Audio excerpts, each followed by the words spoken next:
தனுஷை பொறுத்த வரைக்கும் பான் with silver ஸ்பூன்லாம் கிடையாது. கஸ்தூரி ராஜா அவர்களோட பையனுக்கு இப்படி ஒரு நிலைமையா? இல்லை, அது உண்மையா பொய்யாங்கிறது அவருக்கு தான் தெரியும். அதுக்கடுத்து பார்த்தீங்கன்னா இந்த இடத்துல வந்து அவர் ஒரு பொய்யை சொல்ல வேண்டிய அவசியம் இல்லை. எந்த ஹீரோவும் இவருக்கு வந்து கால்ஷீட் கொடுக்க முன்வராத நிலையில் தான் வேற வழியே இல்லாமல் தன்னுடைய மகனையே வச்சு துள்ளுவதோ இளமை படத்தை எடுத்தார். அந்த படத்தினுடைய ப்ரெஸ் மீட்டு கூட எனக்கு நல்லா ஞாபகம் இருக்குது. அப்போ என்ன சொன்னார் அப்படின்னா, இந்த படம் ஓடலைன்னா ஆக்சுவலி சிறுத்தை சிவாக்கு வந்து அடுத்த ப்ராஜெக்ட் இன்னும் கமிட் ஆகலை. அதுதான் ரொம்ப உண்மையான விஷயம். கங்குவாக்கு முன்ன உள்ள நிலவரம் என்ன அப்படின்னா, அஜித்தினுடைய அடுத்த படத்தை அவர் இயக்குறதாக இருந்தது. நம்ம அஜித்தை பொறுத்த வரைக்கும் பார்த்தீங்கன்னா ஒரு தனக்கு கம்ஃபர்டான இயக்குனர் அப்படின்னு சிவாவை அவர் நினைப்பார். அதனால அடுத்த படம் இவருக்கு கொடுக்கணும்னு நினச்சாரு. சன் பிக்சர்ஸுக்கு பண்ணுறதா ஒரு பிளான் இருந்து, அதுக்கப்புறம் சன் பிக்சர்ஸ் வேணான்னு வேற பேனருக்கு பண்ணலாங்கிற அளவுக்குலாம் அந்த பேச்சுவார்த்தை நடந்தது. ஆனால் என்னன்னா, இன்னைக்கு அதை பற்றி பேசணுமா அப்படிங்கிறது தான் கேள்வி. ஏன்னா இன்னைக்கு நீங்கள் கோடிக்கணக்கில் சம்பளம் வாங்குறீங்க, உங்கள் காரே பல கோடி ரூபாய் மதிப்புள்ளது, நீங்கள் உங்களுடைய வாழ்க்கையே இன்னைக்கு வேற. நீங்கள் இன்னைக்கு போய் நான் வந்து இட்லி கூட இல்லாமல் இருந்த கஷ்டப்பட்டேன், இட்லிக்காக நாங்கள் பூ பறித்தோம் அப்படின்லாம் கதைகள் சொல்கிறது.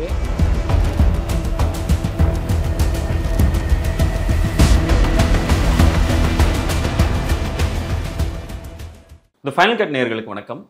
இன்னைக்கு நம்ம பேச போகிறது சீனியர் ஜேர்னலிஸ்ட் பிஸ்மி அவர்கள் தான். வணக்கம் சார். வணக்கம். இந்த வாரம் நிறைய விஷயங்கள் நடந்தது. அதில் குறிப்பாக நான் கேட்கணும்னு நினைக்கிறது இட்லி கடை திரைப்படத்தோட ஆடியோ லான்ச்.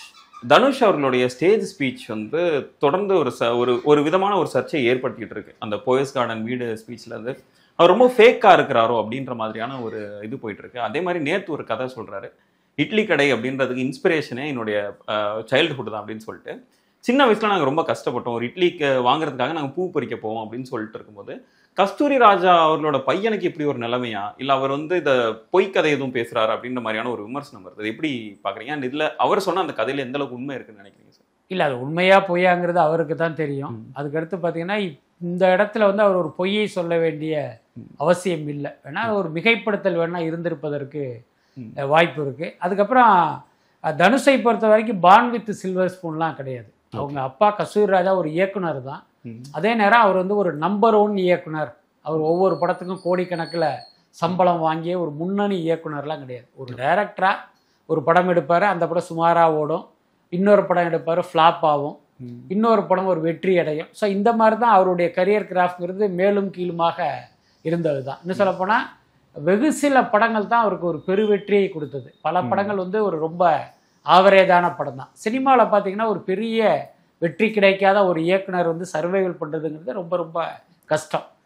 கிட்டத்தட்ட கஸ்தூரி ராஜாவுடைய நிலைமையெல்லாம் அப்படி தான் இருந்தது. ரொம்ப வெளிப்படையாக சொல்லணும்னா, எந்த ஹீரோவும் இவருக்கு வந்து கால்ஷீட் கொடுக்க முன்வராத நிலையில் தான் வேற வழியே இல்லாமல் தன்னுடைய மகனையே வச்சு துள்ளுவதோ இளமை படத்தை எடுத்தார்.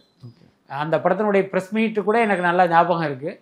அப்போ என்ன சொன்னார் அப்படின்னா, இந்த படம் ஓடலைன்னா நாங்கள் மூட்டை முடிச்சை கட்டிட்டு எங்கள் சொந்த ஊருக்கே போகலான்னு பிளான் பண்ணிட்டோம். மூட்டை முடிச்செல்லாம் கட்டிட்டு ரெடியாக இருக்கோம்.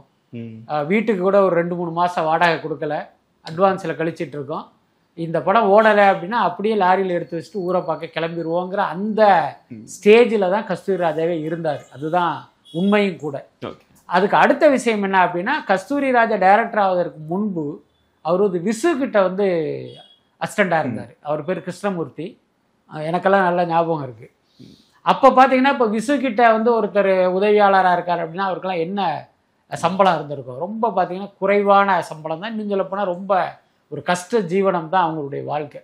ஸோ இப்படிப்பட்ட வாழ்க்கை பின்னணியில் தனுஷெல்லாம் இருந்ததால் அவர் சொன்ன கதைங்கிறது நிச்சயமாக நடந்திருப்பதற்கு வாய்ப்பு இருக்குது. என்னென்னா இன்னைக்கு அதை பற்றி பேசணுமா அப்படிங்கிறது தான் கேள்வி. ஏன்னா இன்னைக்கு நீங்கள் கோடிக்கணக்கில் சம்பளம் வாங்குறீங்க, உங்கள் காரே பல கோடி ரூபாய் மதிப்புள்ளது, நீங்கள் உங்களுடைய வாழ்க்கையே இன்னைக்கு வேற. நீங்கள் இன்னைக்கு போய் நான் வந்து இட்லி கூட இல்லாமல் இருந்த கஷ்டப்பட்டேன், இட்லிக்காக நாங்கள் பூ பறித்தோம் அப்படின்லாம் கதைகள் சொல்கிறது, அது வந்து பார்த்தீங்கன்னா இன்னைக்கு ஒரு ட்ரால் பண்ணக்கூடிய ஒரு விஷயமா மாறிடுது. அதான் விஷயம். ஆனா அவருடைய ஆரம்ப காலம் வந்து இந்த அளவுக்கு ஒரு பிரைட்டானதாவோ கொஞ்சம் ஒரு ஏழ்மையை பார்த்த ஒரு நடிகர் தான். அதுல மாற்றமே இல்லை.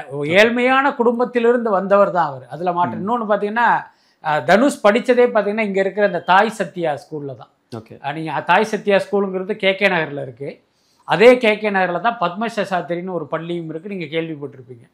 நார்மலாக ஒரு மிடில் கிளாஸை சேர்ந்தவர்கள் கூட தங்கள் வீட்டு பிள்ளைகளை அந்த பத்மசேஷாத்திரையில் தான் படிக்க வைப்பாங்க. பல செலிபிரிட்டி வீட்டு பிள்ளைகளும் அங்கே தான் படிப்பாங்க. ஆனால் இவர் வந்து அந்த எளிய மக்கள் படிக்கிற ஒரு தாய் சத்யா ஸ்கூலில் படிச்சிருக்காருங்கிறத வச்சே நீங்கள் இவருடைய பொருளாதார நிலைமையை வந்து உங்களால் புரிஞ்சுக்க முடியும். ஸோ அந்த மாதிரி தான் அவருடைய வாழ்க்கை இருந்தது. அதில் எந்த மாற்றமும் இல்லை. இவர் நடிகராகி அந்த படம் வெற்றியடைந்து அதுக்கப்புறம் அப்புறம் ஒவ்வொரு ஸ்டெப்பாக வந்து இன்னைக்கு இந்த உயரத்தை அவர் அடைஞ்சிருக்கார். ஓகே. அண்ட் அடுத்து வந்து சிறுத்தை சிவா இயக்குனர் கங்குவா திரைப்படத்துக்கு அப்புறமா மறுபடியும் இன்னொரு படத்து மூலமாக ஒரு தமிழ் சினிமாக்குள்ளே வர போகிறார் அப்படின்ற ஒரு செய்தி வெளியாச்சு. அது அஜித் அவர்களை வச்சு தான் அப்படின்னு சொல்லிட்டு ஒரு தரப்புல இருந்து ஒரு வருது. இன்னொன்று வந்து விஜய் சேதுபதி வச்சு தான் அது படம் இருக்குது அப்படின்னு சொல்கிறாங்க. இது எந்த அளவுக்கு உண்மை சார்? ஆக்சுவலி சிறுத்தை சிவாக்கு வந்து அடுத்த ப்ராஜெக்ட் இன்னும் கமிட் ஆகலை. அதுதான் ரொம்ப உண்மையான விஷயம். கங்குவாக்கு முன்ன உள்ள நிலவரம் என்ன அப்படின்னா, அஜித்தினுடைய அடுத்த படத்தை அவர் இயக்குறதாக இருந்தது.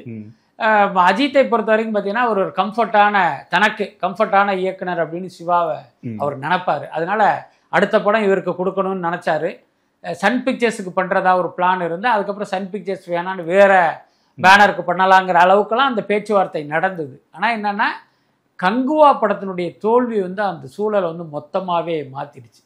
சிவா மீது மற்றவர்களுக்கு இருந்த நம்பிக்கை, சிவா மீது திரையுலகத்துக்கு இருந்த நம்பிக்கை, சிவா மீது ரசிகர்களுக்கு இருந்த நம்பிக்கை, இது எல்லாமே மாறி போச்சு. வழக்கமாக அஜித்தை பொறுத்த வரைக்கும் இந்த வெற்றி தோல்வியெல்லாம் அவர் பெருசாக கணக்கில் எடுத்துக்க மாட்டார். ஆனால் அந்த கங்குவாவுடைய தோல்வி வந்து அஜித்தையே அந்த மாதிரி யோசிக்க வச்சிருச்சு.